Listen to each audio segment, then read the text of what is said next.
Ngayong araw nga pala, kasama ko ang ating kaibigan na si Bolly. Nagiya kasi ako kumain ng breakfast dito sa fishing port. Habang naglilibot nga, may nakita kami nagtitinda ng puto bumbong. Tamang-tama nga pala itong pagkain sa umaga, lalo na kapag may mainit na kape. Nagpasama na rin pala akong bumili ng pamingwit para sa ating gagamitin. So paano guys? Tara! Ngayong araw nga pala ay may pupuntahan tayong kaibigan. Seaman nga pala siya at kakababa niya lang ng barko. Medyo masama nga pala ang aking pakiramdam kaya nagbago ang aking boses. So paano guys? Tara!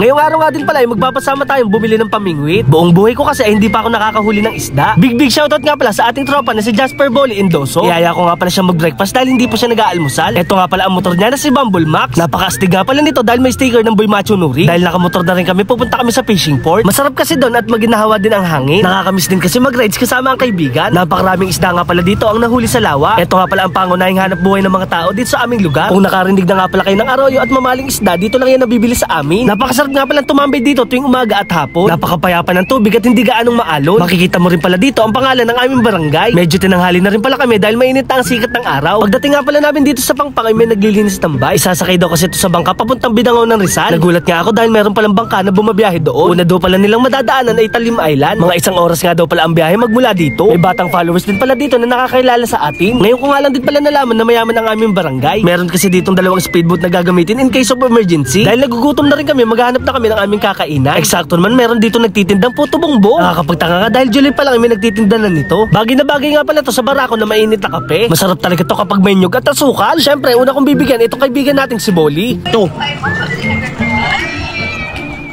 All good. At dahil walang barako, 3 in 1 na kape na nga lang in order namin. Kaya naman guys, first bite, masarap agad. Kaya naman food trip na naman si Kuya Boy Macho Nuri. Kwentuhan na rin pala kami dito about sa aming mga buhay-buhay. Saya nga pala ako dahil unti-unti niya nang natutupad ang kanyang mga pangarap. Sana nga magbunga na rin ang aking pinaghihirapan. Kaya naman guys, hindi na rin kami magtatagal. Kailangan niya kasi mag-jacket at mag-helmet. Lalabas kasi kami ng bayan para bumili ng pamingwit. Naisipan nga pala namin isama yung tropa naming mayaman. Sobrang laki nga pala ng bahay niya at napakataas. Eksakto naman kakarating niya lang galing palengke. Hindi nga pala siya pwede dahil marami pa daw siyang cater. Kaya naman ang isasama na lang namin ay sa August. Kailangan nga palang i-break in ang bago niyang motor. Honda ADB nga pala to na fully paid. Ang kaso lang guys, biglang nagka-problema. Wala kasi siyang pambili ng gasolina. 1 bar, oh. Katulad ko nga ay naka-iPhone 15 Pro Max na rin yung kaibigan naming mayaman. Hindi na nga ako magtataka dahil napakarami niyang pera. Naka-ready na nga pala kami at pwede na kami mag-long ride sa malapit. So paano guys? Tara!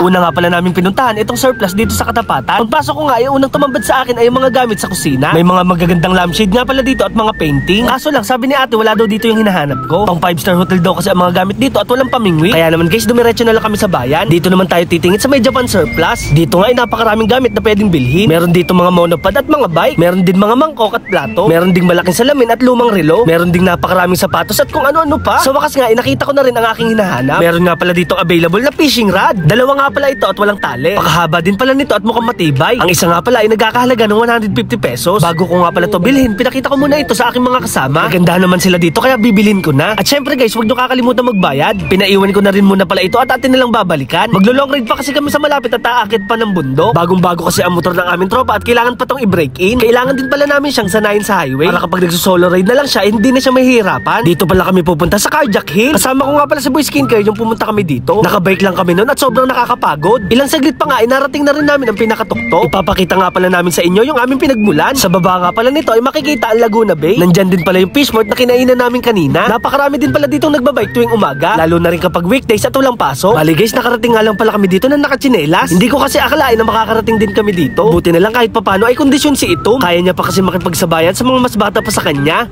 Char. Bago nga pala kami umuwi, kanya-kanya munang picture para meron pang my day. Hindi pa sana kami uuwi, ang kaso lang nakakaramdam na kami ng gutom. Kaya naman kakain muna kami ng gotong Batangas. Masarap daw pala dito ang lechon pares. 65 pesos nga pala ang isang mangkok. Bagong luto nga pala to at umuusok pa. Ipisaan mo lang to ng kalamansi at lalagyan ng bawang. Lagyan din ng konting patis at paminta. Syempre di mawawala ang kanin. Kaya naman first bite, masarap agad. Di pa man kami nagtatagal, ubos na ang kanilang kanin at nag-extra rice na agad. Papadami talaga ang kain mo kung ganito naman kasarap. Ang laki! So paano guys, hanggang dito na lang. Maraming salamat sa panonood. Paalam! Yeah!